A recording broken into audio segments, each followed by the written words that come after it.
Hi friends, ఎలా ఉన్నారు? ఈరోజు మనం అందరం కలిసి ఒక భలే మంచి కథ విందామా? విందాం. ఇది పంచతంత్ర కథల పుస్తకం ఉంది కదా, అందులోంచి తీసుకున్న ఒక కథ. ఓ, పంచతంత్ర కథలా? అంటే బాగుంటుంది. దేని గురించిది? ఇందులో ఒక పిచ్చుక ఉంటుంది. మామూలు పిచ్చుక కాదు, భలే తెలివైంది, చురుకైన చిట్టి పిచ్చుక అన్నమాట. ఆహా, తెలివైన పిచ్చుక. ఇంకెవరుంటారు? ఇంకా ఒక నక్క ఉంటుంది. దాన్ని నక్కమామ అంటారు, కానీ అది కొంచెం జుత్తుల మారి నక్కమామ. అబ్బో, జిత్తులు మారితనమా? పిచ్చుక, నక్క, భలే కాంబినేషన్. వాళ్ళిద్దరి కథే మనం వినబోతున్నాం ఇప్పుడు, అవునా? అవును, సరిగ్గా అదే. మరి ఫ్రెండ్స్కి ఊహించుకోవాలి కదా, ఆ పాత్రలు ఎలా ఉంటాయో కొంచెం చెప్తావా? ఓ తప్పకుండా. ముందు మన చిట్టి పిచ్చుక గురించి చెప్తాను. అది చూడ్డానికి చాలా చిన్నగా, బుజ్జిగా ఉంటుంది. ఆ, దాని రెక్కలు గోధుమ రంగు, తెలుపు రంగు కలిసి ఉంటాయి. కళ్ళు చూస్తే చిన్నగా, నల్లగా మెలమెల మెరుస్తూ ఉంటాయి. భలే చలాకీ అన్నమాట. అస్సలొకచోట ఉండదు. భలే, వింటుంటేనే ముద్దొస్తోంది. మరి ఆ జిత్తుల మారి నక్కమామ. ఇక నక్కమామ చూడ్డానికి కొంచెం పెద్దగా ఉంటుంది. దాని ఒంటి రంగు ఎర్రగా, గోధుమ రంగు కలిసి ఉంటుంది. ఓకే. ముఖ్యంగా దాని తోక పొడవుగా, గుబురుగా ఉంటుంది. కానీ దాని కళ్ళు చూడాలి. ఆ కళ్లలోనే కనిపిస్తుంది దాని జిత్తుల మారితనమంతా. ఎప్పుడూ ఏదో మోసం చేయాలన్నట్టు చూస్తుంటుంది. పెదవుల మీద ఓ నవ్వుంటుంది. కాని అది నిజమైన నవ్వు కాదు, కొంచెం మోసపు నవ్వులాగా ఉంటుంది. అబ్బో, వింటుంటేనే కొంచెం జాగ్రత్తగా ఉండాలనిపిస్తోందా నక్కమామతో. ఇంకెవరైనా ఉన్నారా మన కథలో? ఆ ఉన్నారు కదా, ముఖ్యమైన వాళ్ళు. చిట్టి పిచ్చుకకి ముగ్గురు బుజ్జి బుజ్జి పిల్లలున్నారు. ఓ, పిల్లలా? అవును, ఇంకా చాలా చిన్న పిల్లలు. పసుపు రంగులో ఉంటాయి చూట్టానికి. ఇంకా సరిగ్గా రెక్కలు కూడా రాలే పాపం. దూది పింజల్లా మెత్తగా ఉంటాయి. మరి అవి ఏం చేస్తుంటాయి? అవెప్పుడూ గూట్లో ఉండి కిచకిచామంటూ ఉంటాయి. తల్లి కోసం ఎదురుచూస్తూ, ఆకలితో అరుస్తూ. భలే సందడిగా ఉంటుందన్నమాట వాటితో. వినడానికే చాలా బావుంది. మొత్తం పిచ్చుక కుటుంబం. మరి ఇదంతా ఎక్కడ జరుగుతోంది? కథ ఎక్కడిది? కథ అంతా ఒక పెద్ద అడవిలో జరుగుతుంది. ఆ అడవి చాలా పచ్చగా, అందంగా ఉంటుంది. అక్కడ ఆకాశమంతా ఎత్తుగా పెరిగిన ఒక పెద్ద చెట్టుంటుంది. ఓ, పెద్ద చెట్టా? అవును, చాలా పెద్ద చెట్టు. ఆ చెట్టు మీద కొమ్మల చివరన చిట్టి పిచ్చుక ఒక గూడు కట్టుకుని తన పిల్లలతో ఉంటుంది. అదే వాళ్ళ ఇల్లు. ఆహా, అడవి, పెద్ద చెట్టు, పిచ్చుక గూడు. భలే ఉంది సెట్టింగ్. మరి ఇంకెందుకు ఆలస్యం? ఆ తెలివైన పిచ్చుక, జిత్తుల మారి నక్కమామ, వాళ్ళిద్దరూ కలిస్తే ఏం జరిగిందో వినేద్దామా ఫ్రెండ్స్? పదండి, కథలోకి వెళ్దాం. అనగనగా ఒక పెద్ద అడవి. చెప్పాను కదా. చెప్పావు. ఆ అడవిలో రకరకాల జంతువులు, పక్షులు అన్నీ కలిసిమెలిసి ఉండేవి. అక్కడే మనమనుకున్నట్లు ఒక పెద్ద చెట్టు ఉంది కదా. ఉమ్, ఆ చెట్టుపైనే చిటారు కొమ్మన ఒక అందమైన గూడులో మన చిట్టు పిచ్చుక తన ముగ్గురు బుజ్జి పిల్లలతో చాలా అంటే చాలా సంతోషంగా ఉంటోంది. అవును, ఆ గూడు వాళ్ళకి భలే సేఫ్ ప్లేస్ కదా. రోజు ఉదయం అవ్వగానే తల్లి పిచ్చుక ఏం చేసేదో తెలుసా ఫ్రెండ్స్? ఏం చేసేది? చక గూటు నుంచి బయటికి ఎగిరి వెళ్లేది. ఎందుకంటే తన పిల్లలకి ఆహారం తేవాలి కదా. అవును, పాపం పిల్లలు చిన్నవి కదా, వాటికెప్పుడూ ఆకలేస్తుంటుంది. అందుకని తల్లి పిచ్చుక రోజంతా కష్టపడేది. ఎక్కడో తిరిగి తిరిగి ఏవో చిన్న చిన్న పురుగులనో, పండ్ల ముక్కలనో వెతికి పట్టుకుని ముక్కున కరుచుకుని సాయంత్రానికి గూటికొచ్చేది. తల్లి రాగానే ఆ పిల్లల సంతోషం చూడాలి. అప్పటిదాకా అమ్మా ఎప్పుడొస్తుందా అని చూస్తున్న పిల్లలు తల్లిని చూడగానే ఒకటే కిచుకిచామని అరుపులు, కిలకిలామంటూ సందడి చేసేవి.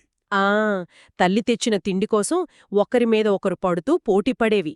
ఆ సీన్ చూడ్డానికి భలే ముచ్చటగా ఉండేదన్నమాట. అలా వాళ్ళ జీవితం భలే హాయిగా, సంతోషంగా సాగిపోతోంది. కానీ కథల్లో ఎప్పుడూ ఏదో ఒకటి జరుగుతుంది కదా. అవును, అలాగే ఒకరోజు అనుకోకుండా ఒకటి జరిగింది. ఒక కొత్త గెస్ట్ వచ్చాడు ఆ చెట్టు కిందకి. ఓ, కొత్త గెస్టా? ఎవరై ఉంటారు ఫ్రెండ్స్? గెస్ట్ చేయగలరా? నాకు తెలిసిపోయింది. మన జిత్తుల మారి నక్క మామ. Yes, correct. అదే మన నక్కమామ. పాపం ఆ రోజు దానికి భయంకరమైన ఆకలి వేస్తోందట. అడవి అంతా తిరిగినా ఒక్కటంటే ఒక్క చిన్న జంతువు కూడా దొరకలేదట తినడానికి. పాపం నీరసంగా అలా నడుచుకుంటూ వస్తుంటే ఈ చెట్టు కనిపించింది. సరిగ్గా అప్పుడే దానికి చెట్టుపైనున్న గూడు, ఆ గూట్లోంచి వస్తున్న కిచకిచ శబ్దాలు వినిపించాయి. ఇలా పైకి చూసింది. అంతే. అంతే సంగతులు. గూటిలో భలే గుండ్రంగా బొద్దుగా ఉన్న పిచ్చుకు పిల్లలు కనిపించాయి. వాటిని చూడగానే నక్కమామకి నోట్లో లాలాజలం ఊరిపోయింది. ఆహా, ఎంత బాగున్నాయో ఈ పిల్లలు, భలే మెత్తగా కనిపిస్తున్నాయి, వీటిని ఈ రోజు ఎలాగైనా సరే తినేయాలి అని మనసులో గట్టిగా అనుకుంది. వెంటనే బుర్రలో ఒక చెడ్డ ఆలోచనొచ్చేసింది. వాటిని ఎలా పట్టాలా అని ఒక ప్లాన్ వేసింది. కానీ అదే టైంలో దానికి గూటిలో ఉన్న తల్లి పిచ్చుక కూడా కనిపించింది. ఆ తల్లి పిచ్చుకను చూసేసరికి నక్కకి కొంచెం భయం వేసింది.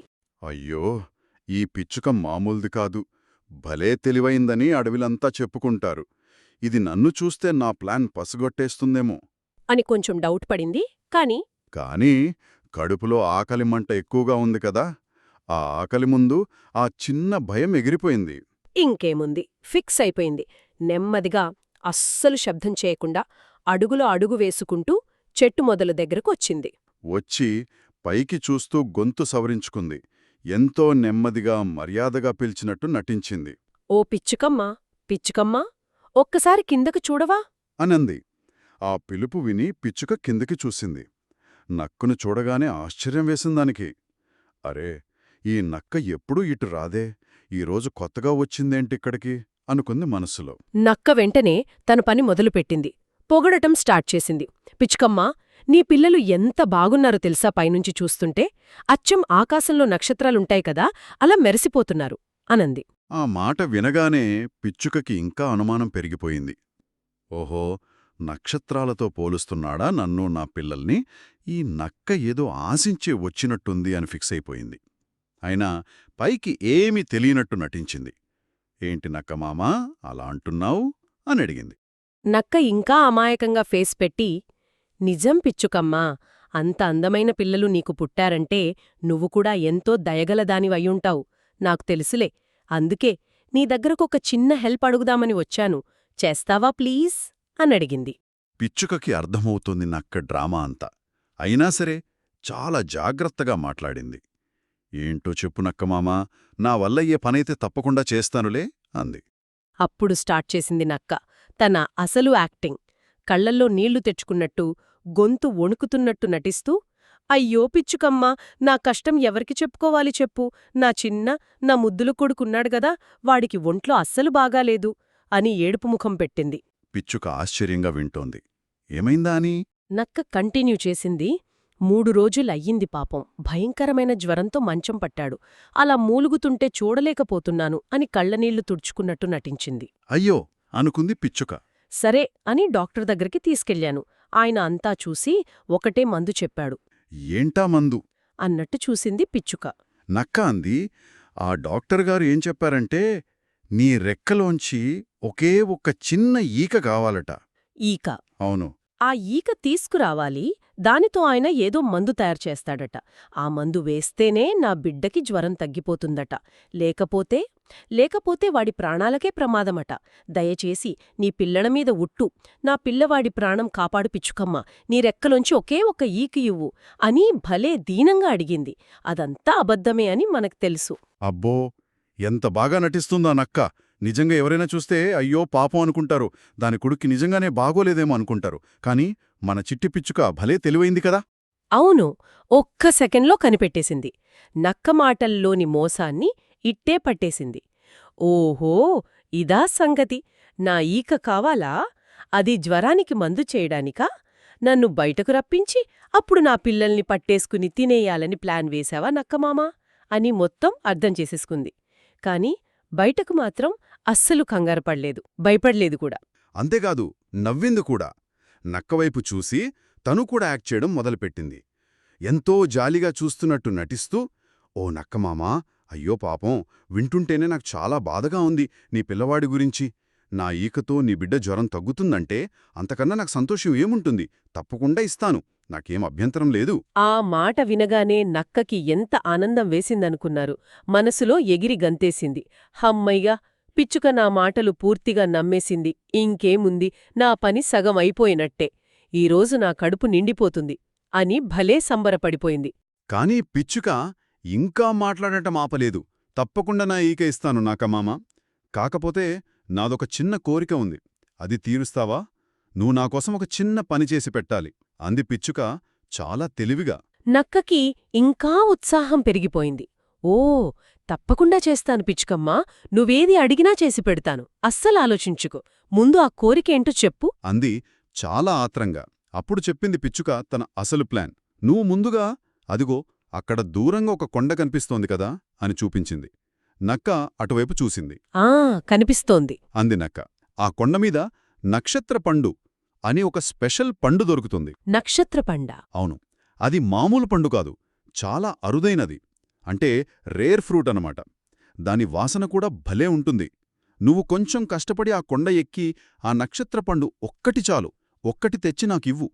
నువ్వది తేగానే నేను వెంటనే నా రెక్కలోని ఈక తీసి నీకిస్తాను అని చెప్పింది పిచ్చుక. ఎంతో కాన్ఫిడెంట్గా చెప్పింది. నక్క ఒక్క క్షణం అలా ఆగిపోయింది. నక్షత్రపండ, నేనెప్పుడూ వినలేదే ఈ పేరు అని అనుకుంది. తర్వాత కొంచెం చిరాకు కూడా వచ్చింది. ఛ, ఈ పిచ్చుక పనికిమాలిన పనులన్నీ చెబుతోందే అనిపించింది. కాని ఏం చేస్తుంది? పిచ్చుక పిల్లల మీద ఆశుంది కదా, కడుపులో ఆకలి గోల చేస్తోంది.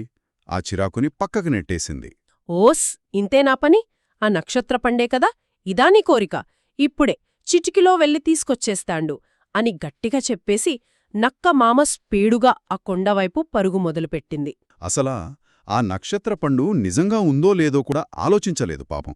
పిచ్చుక ఎందుకడిగిందో కూడా డౌట్ రాలేదు. గుడ్డిగా నమ్మేసి వెళ్ళిపోయింది. నక్క అలా పరుగు పరుగున కొండ దగ్గరకైతే చేరింది. కాని దగ్గరికి వెళ్ళి చూస్తే కదా తెలిసింది. అబ్బా, ఆ కొండ ఎంత ఎత్తుగా ఉందో! మొత్తం పెద్ద పెద్ద రాళ్లతో, మధ్య మధ్యలో ముళ్లపొదలతో నిండి ఉంది. పైకెక్కడానికి కరెక్టుగా దారి కూడా లేదు. దాన్ని చూడగానే నక్కకి కొంచెం భయమేసింది. అయినా సరే వెనక్కి తగ్గకూడదనుకుంది. ఏదైతే అదైంది, కష్టపడకపోతే ఎలా? ఎలాగైనా పైకెక్కి ఆ పండు తీసుకురావాలి. అప్పుడే కదా పిచ్చుక ఈక ఇచ్చేది. ఆ తర్వాత ఆ పిల్లల్ని హాయిగా తినొచ్చు అని తనకు తాను ధైర్యం చెప్పుకుంది. కొండెక్కడం స్టార్ట్ చేసింది. కాని కొండెక్కడమంటే మాటలా? అది అనుకున్నంత ఈజీ కాదు కదా. నక్క ఒక రాయి పట్టుకుని పైకి లాక్కుందామని చూస్తే ఆ రాయి ఊడి కింద పడుతోంది. దాంతోపాటు నక్క కూడా దొర్లుకుంటూ కింద పడిపోతోంది. అయ్యో! ఆ ముళ్ల పొదలు ఒంటికి గీరుకుపోతోన్నాయి. చిన్న చిన్న రాళ్లు దొర్లుకుంటూ వచ్చి దానికి టపటపా తగులుతోన్నాయి. పాపం నక్కమామ. కొద్దిసేపటికే ఒళ్లంతా గాయాలైపోయాయి. ఆయాసం వచ్చేసింది. రొప్పుతూ నాలుక బయటపెట్టి హ హ మంటూ శబ్దాలు చేస్తోంది. ఎంత ట్రై చేసినా ఒక్క అడుగు కూడా సరిగ్గా పైకి వెయ్యలేకపోతోంది. చాలాసేపు ప్రయత్నించింది. ఈలోపేమైందంటే సూర్యుడు పైకొచ్చేశాడు. మధ్యాహ్నం అయింది. ఎండ భయంకరంగా కాస్తోంది. ఎండ ఎక్కువైపోయింది. కదలడం లేదు. అప్పుడు దానికి మెల్లగా డౌట్ రావడం మొదలైంది. అవును, అసలు ఈ కొండమీద నిజంగా నక్షత్రపండు అనొకటుందా? లేకపోతే ఆ పిచ్చుక భలే తెలివైంది కదా అది, నన్ను కావాలని ఇక్కడికి పంపించిందా? నేనిక్కడిలా కష్టపడుతుంటే అదక్కడ గూట్లో హాయిగా కూర్చుని నవ్వుకుంటూ ఉంటుందా అని సీరియస్గా ఆలోచించడం మొదలుపెట్టింది. చివరికి నక్కకు లైట్ వెలిగింది. అసలు విషయం అర్థమైపోయింది. ఛ, నన్ను భలే మోసం చేసిందా పిచ్చుక, నా ప్లాన్కే రివర్స్ ప్లాన్ వేసింది అని గ్రహించింది. అవును, తననిలా కొండ ఎక్కమని పంపించి అది తన పిల్లలతో సేఫ్గా ఉందని ఊహించుకుంది. ఇంకేముంది? నక్కకు విపరీతమైన కోపం వచ్చింది. దానికంటే ఎక్కువ డిసప్పాయింట్మెంట్. అయ్యో, నా పరిస్థితి ఇలా అయిపోయిందే అని బాధపడింది. ఒళ్లంతా గాయాలు, కడుపులో ఆకలి చంపేస్తోంది. అప్పుడు దానికర్థమైంది, పిచ్చుక తెలివి ముందు తన జిత్తుల మారితనం, తన బలం ఏమీ పనిచేయలేదని. పూర్తిగా ఓడిపోయిన ఫీలింగ్ వచ్చింది. తలదించుకొని నీరసంగా ఆకలితో వచ్చిన దారినే మళ్లీ వెనక్కెళ్ళిపోయింది పాపం నక్కమామ. సరే, నక్క అలా వెళ్ళిపోయింది. మరిక్కడ చెట్టుమీద ఏం జరిగిందో తెలుసా? ఏం జరిగింది? నక్క కనుమరుగవ్వగానే పిచ్చుక హమ్మైలా అని పెద్దగా ఊపిరి పీల్చుకుంది. వెంటనే తన పిల్లల దగ్గరికి వచ్చి కూర్చుంది. జరిగినదంతా, అంటే నక్క ఎలా వచ్చింది, ఏమడిగింది, తను ఎలా తెలివిగా దాన్ని ఆట పట్టించి కష్టమైన పని చెప్పి దూరంగా పంపించిందో అంత పూసగుచ్చినట్లు తన పిల్లలకు వివరించింది. అప్పుడు తల్లి పిచ్చుక తన పిల్లలకు ఒక మంచి మాట చెప్పింది. అదే ఫ్రెండ్స్ ఈ కథలోని నీతి. ఏంటంటే, చూసారా పిల్లలు, మనకెప్పుడూ తెలియని వాళ్ళుంటారు గదా, అంటే స్ట్రేంజర్స్. వాళ్లను గుడ్డిగా నమ్మకూడదు. వాళ్లు పైకి చూట్టానికి మంచివాళ్లా కనిపించినా, మనతో మంచిగా మాట్లాడినా, మనల్ని పొగిడినా వెంటనే వాళ్ల మాటలు నమ్మేయకూడదు. అవును, చాలా ఇంపార్టెంట్ పాయింట్ ఇది. ఇంకో విషయం, ఎవరైనా మనల్ని ఇబ్బంది పెట్టాలని చూసినా మనకేదైనా హాని చేయాలని ప్రయత్నించినా అస్సలు భయపడకూడదు, ధైర్యంగా ఉండాలి. ధైర్యం ముఖ్యం. అన్నిటికంటే ముఖ్యంగా తెలివిగా ఆలోచించాలి, మన బ్రెయిన్ వాడాలి. మన తెలివితోనే ఎలాంటి ప్రమాదం నుంచైనా మనల్ని మనం కాపాడుకోవచ్చు అని చెప్పింది. తల్లి చెప్పిన మాటలు విని తాము సేఫ్గా ఉన్నందుకు పిచ్చుక పిల్లలకి భలే సంతోషం వేసింది. అవి మళ్లీ తమ సంతోషాన్ని ఎలా చూపిస్తాయి? కిచకిచామంటూ అరిచాయి. అవును, గూడంతా మళ్లీ వాటి కిలకిల రావాలతో నిండిపోయింది. అప్పటికి సాయంత్రం అవుతోంది. సూర్యుడు నెమ్మదిగా కొండల చాటుకు వెళ్ళిపోతున్నాడు. ఆ టైంలో ఆ పిచ్చుక కుటుంబం ఎంతో హాయిగా సురక్షితంగా తమ గూటిలో ఉంది. చూశారా ఫ్రెండ్స్, ఎంత బావుందో కథ! నిజంగా ఆ చిట్టి పిచ్చుక ఎంత తెలివైందో కదా! అవును, తన బుజ్జి పిల్లల్ని ఆ జిత్తులమారి నక్క నుండి ఎంత తెలివిగా, ఎంత ఉపాయంగా కాపాడుకుందో. నిజమే. ఈ కథ మనందరికీ ఒక ముఖ్యమైన విషయం నేర్పుతోంది. ఎప్పుడు మనం జాగ్రత్తగా ఉండాలి, అప్రమత్తంగా ఉండాలన్నమాట.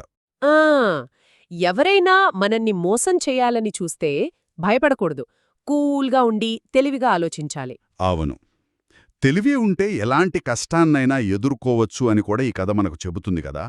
బలంతో కానిది బుద్ధితో అవుతుందని పెద్దలందుకే అంటారు. కరెక్ట్. బలంతో సాధించలేనిది కొన్నిసార్లు తెలివితో ఈజీగా సాధించవచ్చు. అయితే ఫ్రెండ్స్, నాకో చిన్న డౌట్ వచ్చిందిప్పుడు. మరి పిచ్చుక అడిగింది కదా, ఆ నక్షత్ర పండు అది నిజంగా ఆ కొండమీద ఉందా, లేకపోతే నక్కమామని మోసం చేయడానికి పిచ్చుక అలా ఊరికి కల్పించి చెప్పిందా? ఏమంటారు? అదో మంచి ప్రశ్నే. కథలో అయితే మళ్ళీ ఆ పండు గురించి చెప్పలేదు కదా. నాకేమనిపిస్తోందంటే బహుశా పిచ్చుక ఆ నక్కను అక్కడ్నించి పంపించేయడానికి అలా కల్పించిందే అయ్యుంటుంది. ఏమో, ఆలోచించండి ఫ్రెండ్స్. అవును కదా. మరి ఇంకో ప్రశ్న, ఆ నక్కమామ అంత అవమానంతో, ఒంటినిండా గాయాలతో, కడుపులో ఆకలితో వెనక్కెళ్ళింది కదా పాపం. ఆ తర్వాతేం చేసుంటుంది? ఏం చేసుంటుంది? దానికి బుద్ధి వచ్చి మంచి నక్కగా మారిపోయి ఉంటుందా? లేక పిచ్చుక మీద కోపంతో, పగతో మళ్ళీ ఎప్పుడైనా వచ్చి దానిమీద అటాక్ చేయడానికి ట్రై చేసి ఉంటుందా? దాని గురించి కూడా ఆలోచించండి ఫ్రెండ్స్. భలే ప్రశ్నలు. సరే, ఇలాంటి మరో మంచి కథతో, ఇంకా కొన్ని సరదా కబుర్లతో మేం మళ్ళీ మీ ముందుకొస్తాం. అంతవరకు సెలవు. జాగ్రత్తగా ఉండండి. Bye bye. Bye bye.